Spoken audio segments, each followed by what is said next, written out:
And as I said, it relates perfectly to this topic.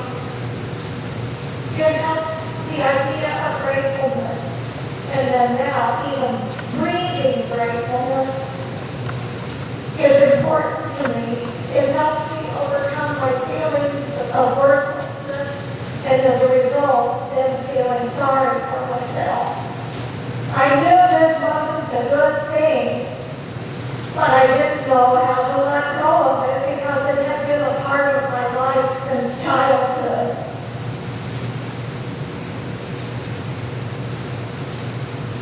I couldn't stop myself comparing myself to other people and how good they were, how they could do such good things, and look at me, I'm worthless. Of course, in my mind, I never measured up when I compared myself to others. I thought I had to be perfect to be loved and accepted and belong. Some of this is inherent in my nature, but my birth father highly exacerbated it. He physically and emotionally abused my mother. And although he didn't physically abuse me or my brother, he did verbally and emotionally abuse us.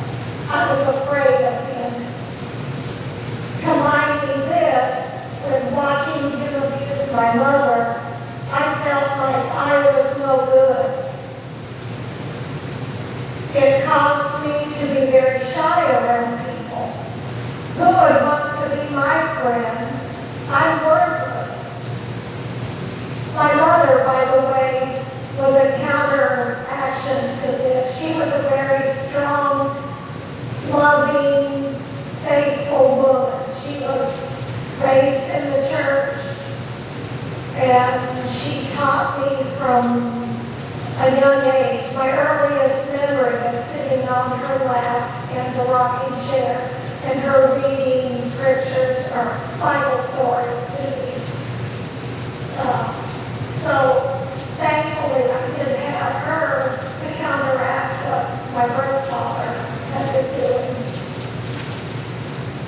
And by the way, she got a divorce from him when I was 7 because it was just, it would have ruined all of us. And she did not know I felt worthless until I got older.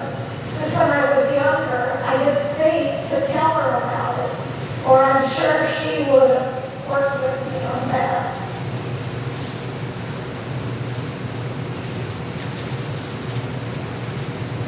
Later, I'm skipping much of my life now, but later, no less in my 50s, when I was working at a small shop for people with low vision. My co-worker and I had plenty of time to talk when business was slow. She is a member of the Community of Christ Church. We have plenty in common to talk about. However, her manner of relating to people is harsh and unfiltered. One day, when I was telling her all about my feelings of worthlessness, she responded very hurtful. You shouldn't feel this way. That's wrong. It's a sin. I was hurt, mainly because of how she said it. But I did feel this way, and I didn't want to feel this way. I just didn't know how to stop. I couldn't keep from crying when she said this, which she got mad at me for doing. But she had a good heart, but I still stayed mad at her for a few days, keeping my feelings to myself how I usually did. After some time had passed, I began to think about what she said, minus the hurtful parts. Gradually, I felt the Holy Spirit working with me to think on things that are good, to be grateful. I felt a burning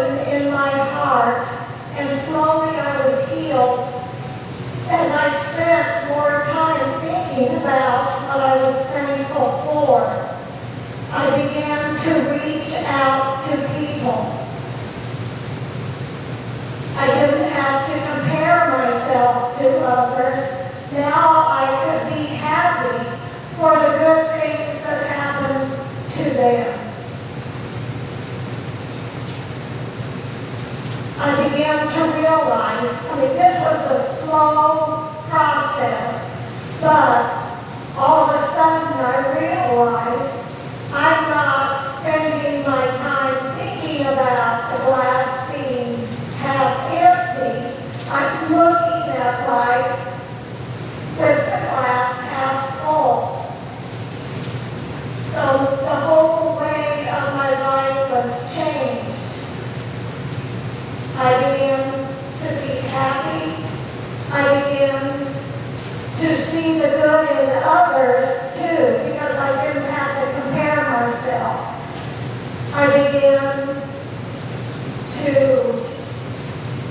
reach out and be friends with people. It was easier for me to talk to them. So that's my testimony about gratefulness. And I forgot I have a pillow that even says grateful. I was going to hold on to this while I was sharing my testimony, but I just forgot.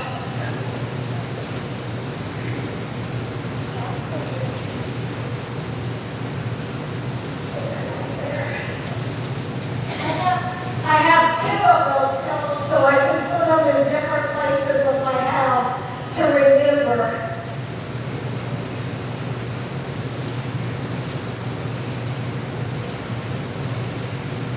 Okay, now I'm going to have you share your definitions of what you think gratefulness is. Does anyone wants to share a definition? What is gratefulness?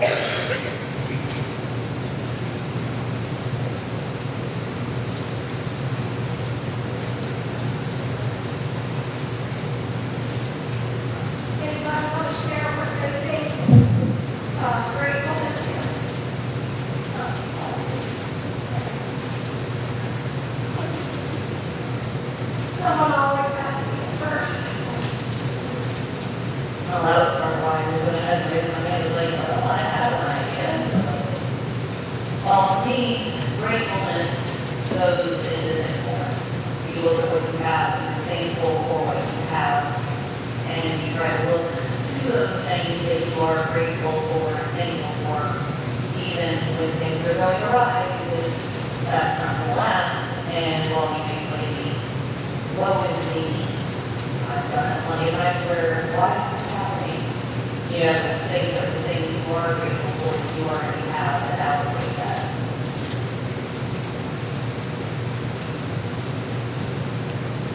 Anybody else?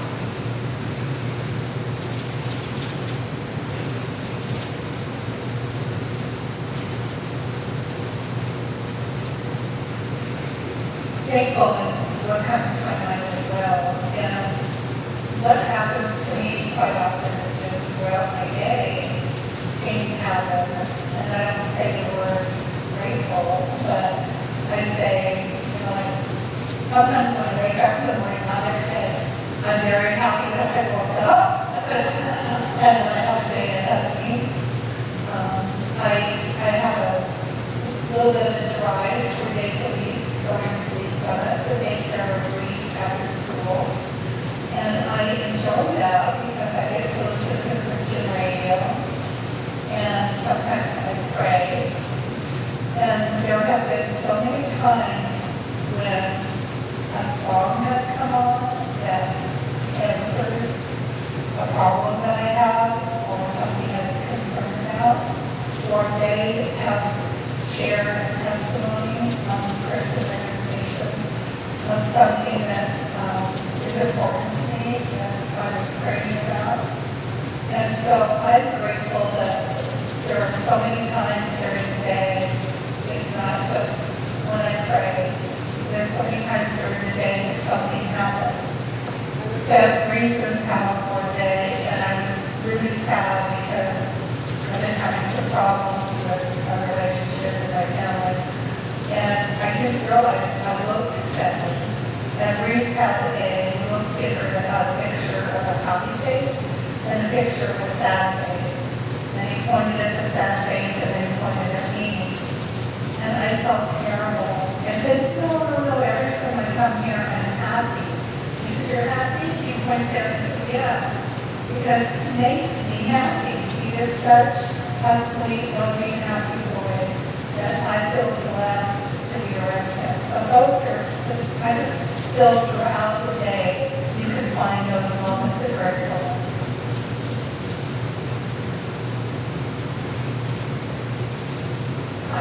When I think of gratefulness, I also think of recognizing whom I'm grateful and whom I'm grateful. And that is a recognition of God. And even in the little simplest things, something happens, I find myself saying, thank you, God. And one of those places is when I leave the veterinarian, I have to take my cat for fluids twice a week. And when I'm coming home, the on-ramp back to my 70 is downhill. You never know who's going to be in that lane that you're pulling into, that you're right up there. And when I get back home, I always say, thank you, God. Always.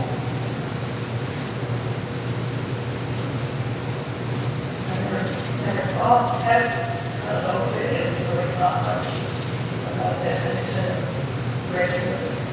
That's very good to take time to think about that. I think that gratefulness is a condition of an awareness that there is something in my life that is bringing me blessing, that is there to, that I'm not alone, that that there are good things that are coming, that continually come my way, that are outside of myself, that I have no control over. And they're good. When I'm afraid, something happens that causes fear. When I'm uncertain, there's something that comes along and I keep saying there's something, what is that something? And that's God, and how much He is there all the time for me, and all the time. And He's orchestrating this amazing, wonderful world, and I feel like there's this plan for my life that is totally outside of myself. And I'll tell you a little bit.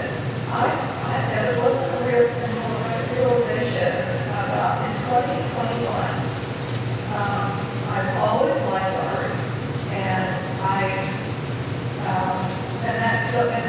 recognize that is a gift, that just to have an interest in it and be pulled into it and to want to participate in it. And then I live in a city that is the home of a company that hired the largest art staff in the world. And I just happened to be home after my high school, my sophomore year in college, and I ran into a couple of friends that were working for Walmart, and they were working in the engraving department. All they had was a high school diploma. And I thought, well, if they can get on at Walmart, maybe there's a place for me. So I went and applied. I didn't have a big burning desire to, I didn't even know that Walmart's headquarters were in Kansas City. And I went and I applied and I got hired. And I worked for 31 years, getting paid to do something I love.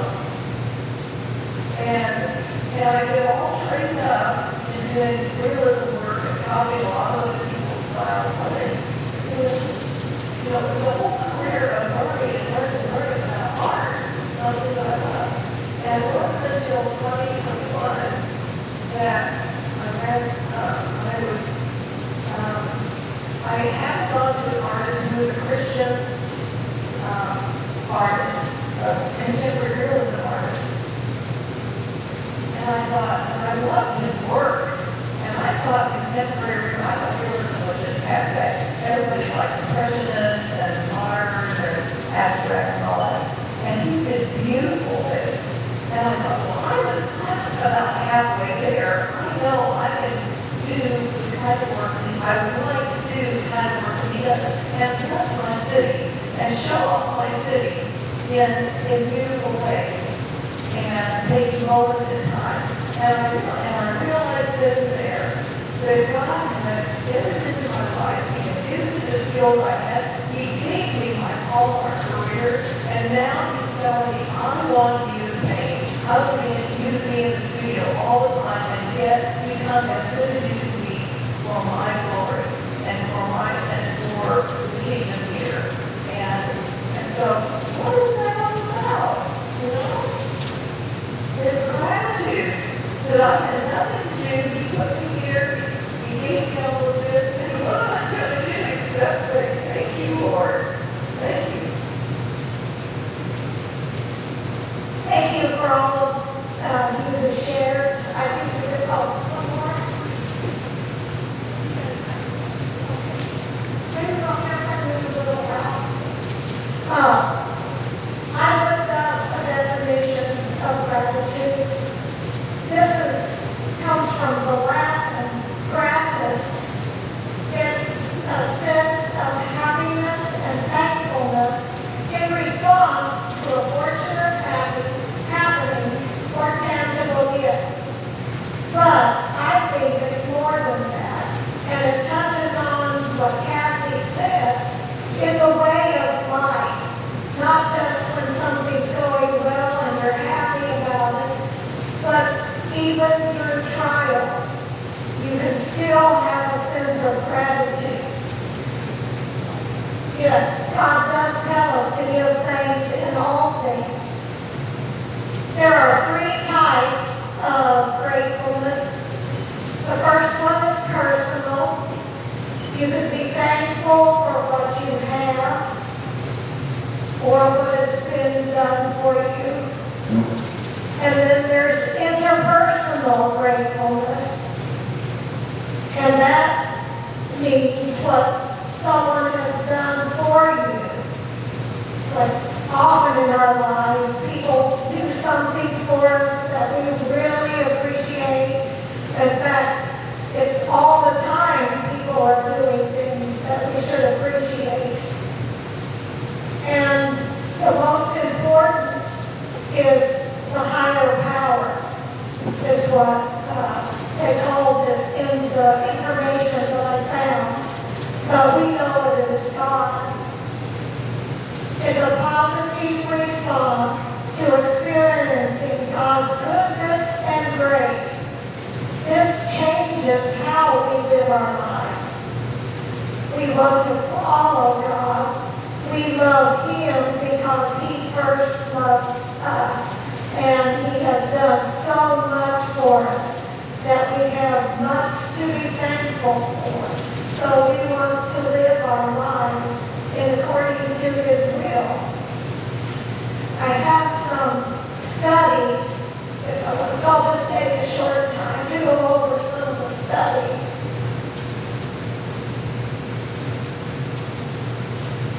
About the origins of gratitude.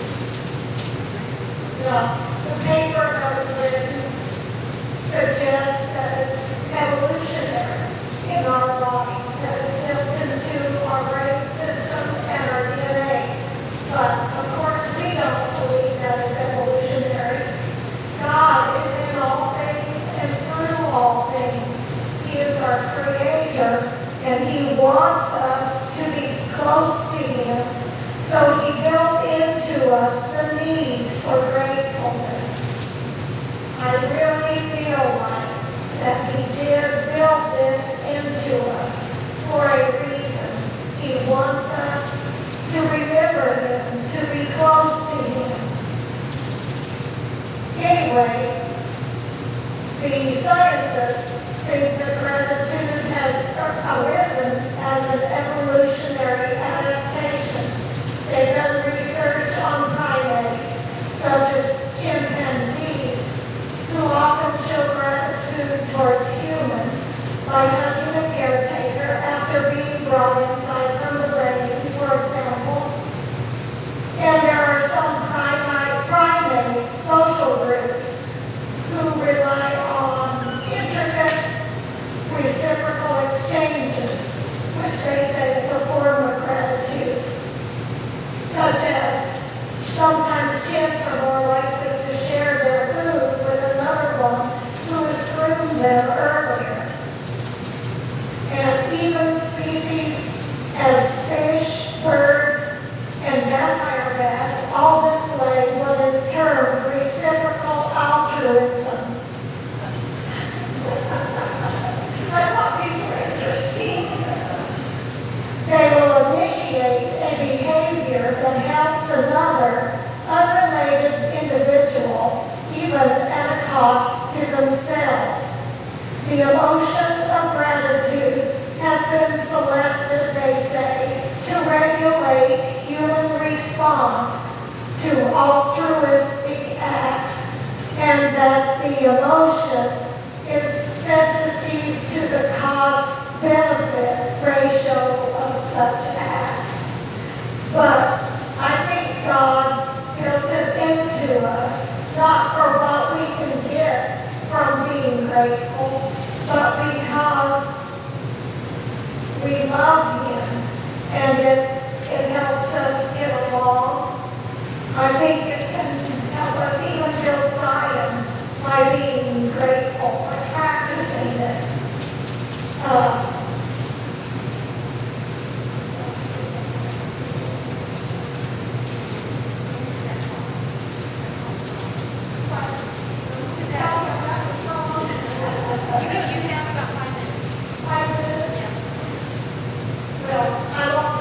More of this, but because I want to get some other stuff accomplished first. While research suggests that it has deep biological and evolutionary roots, others have studied how gratitude develops through childhood, through parenting strategies. And I won't continue on this because I want to get to the other parts. But it does go on to say how important parenting is to developing gratitude in children and how important parents are. They said, especially mothers, which I think is because mothers spend more time with the children. But I think in the church, to me, it's either fathers or mothers, because our families are both, and the mothers and fathers raise the children, and so I think they would both have just as equal an impact on the children's development of gratitude.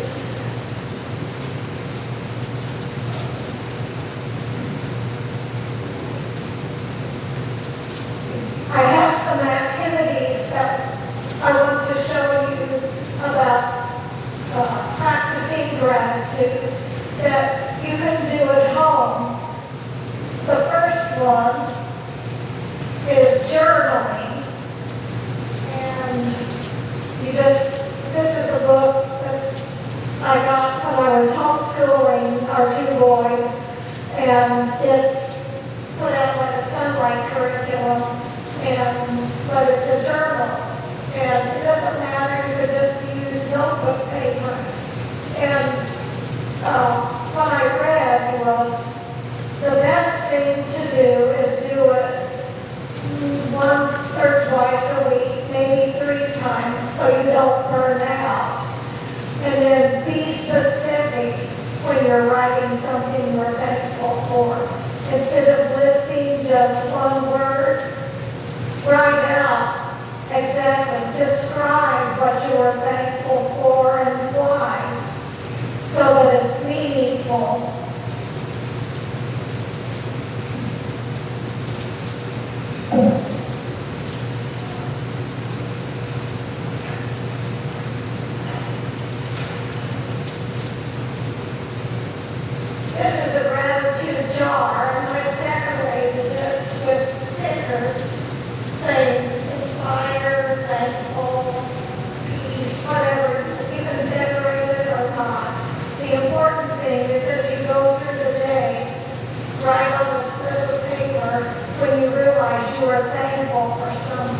drop it in here, and then you'll start to accumulate a jar full of feelings of gratitude. And when you're feeling down, a little bit sad, pull one of the slips of paper out and read it to remind you of something that you're thankful for or grateful. I use thankful, grateful, and gratitude interchangeably. But this is my grateful jar.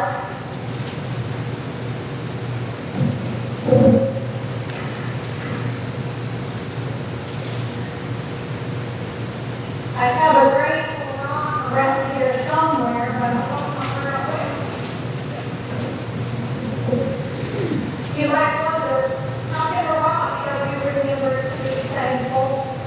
My rock is one that I got at some retreat or class sometime or other. It has a cross on it, and it's smooth. It's not very big, but you put the rock somewhere in your house, or carry it in your pocket or purse, and whenever you run across it, think of something that you're thankful for. It's like a reminder to be thankful. If you have a rock that's too big for your pocket or purse, you might put it in the bathroom, because you all go there frequently. And when you go to the bathroom, think of something you're thankful for when you see your thankful rock. Or it could be in the kitchen, because that's another place we spend a lot of time, or your bedroom. But that's how you can use a grateful rock to help you remember to be grateful.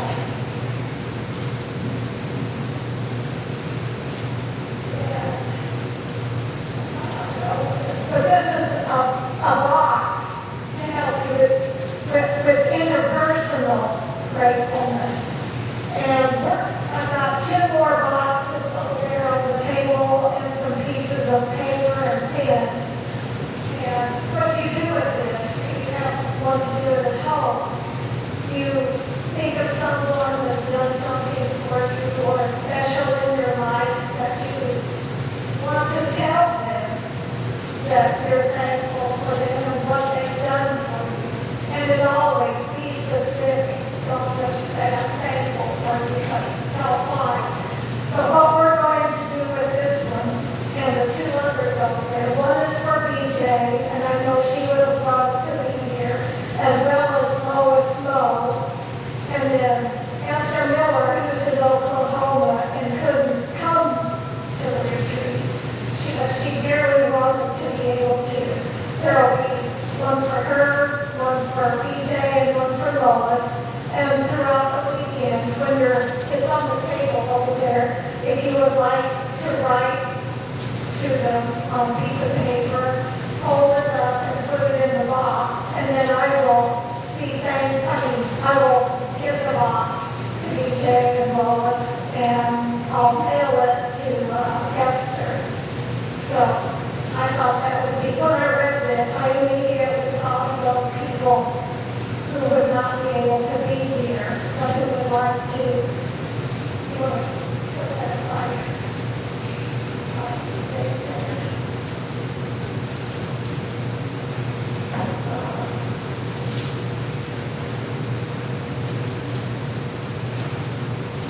You can also just write a handwritten letter, something that we don't do too much nowadays, but handwritten letters or notes are extra special just because of that reason, and mail them to the person that you want to appreciate so that they know you're thinking about them.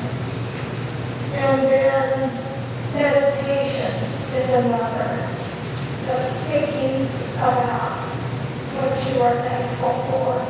And one of the ways I did it when I was first learning about gratitude, I would imagine myself, well, this is kind of embarrassing, but I imagine myself sitting on Jesus' lap because so I wanted to sit on his lap like I would a parent. And I would tell him in my mind as I was meditating all the things that I was grateful to him for.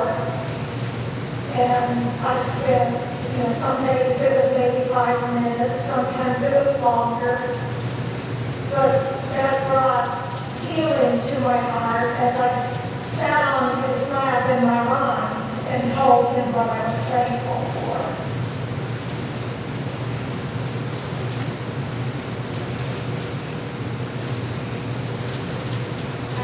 I got a lot more, but we were going to line up into groups and share with each other.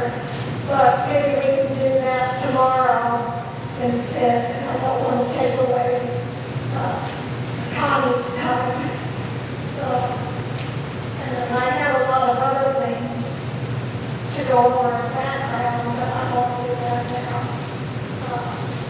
I don't mention on the table are a packet, is a packet.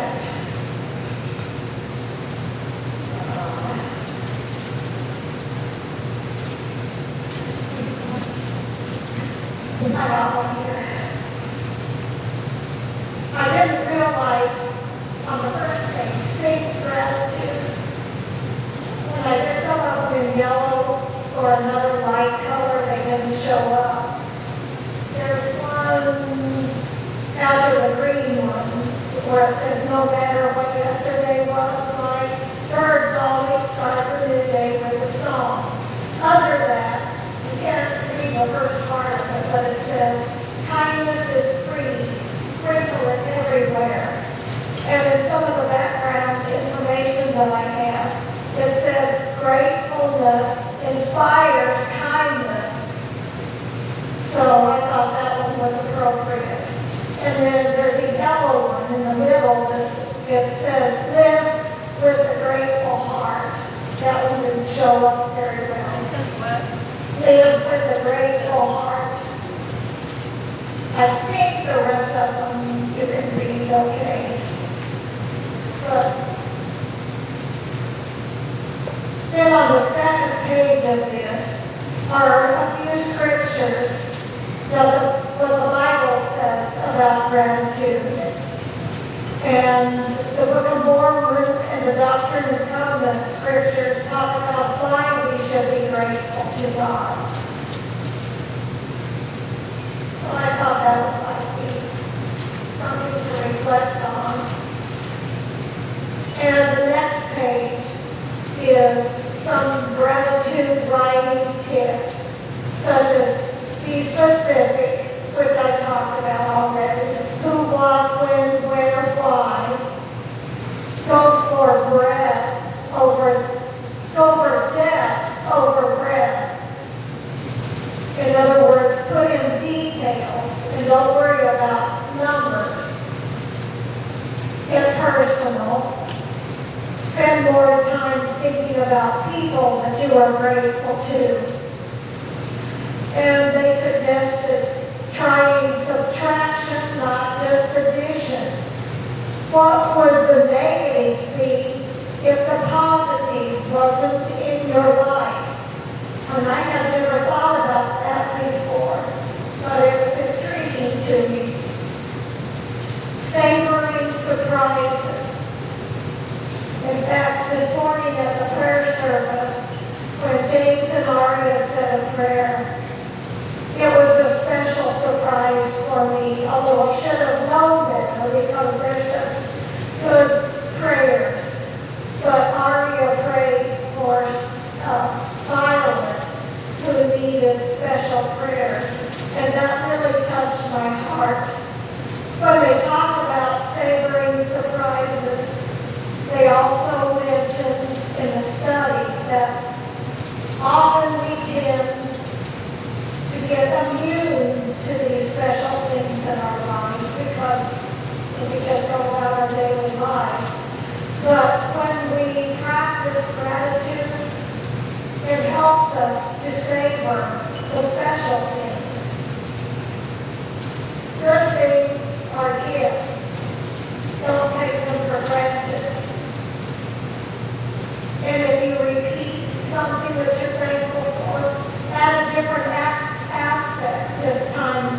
when you're writing it down. Write regularly, but don't overdo it. That's what I mentioned earlier. Because at first, I was trying to do it every day, but that didn't work out so well because it's hard to do it every day, but and kind of burn out. But do it maybe 1 to 3 times a week. Think outside the box. What unusual things are you thankful for? When you share with others, it strengthens relationships. You might also write a prayer telling God what you are thankful for. Write out your prayers. I found that works well. It helps me to be more intentional. Okay. Well, then on the last page is a gratitude questionnaire that you can fill out for yourself. And I feel like in the church, we're all thankful.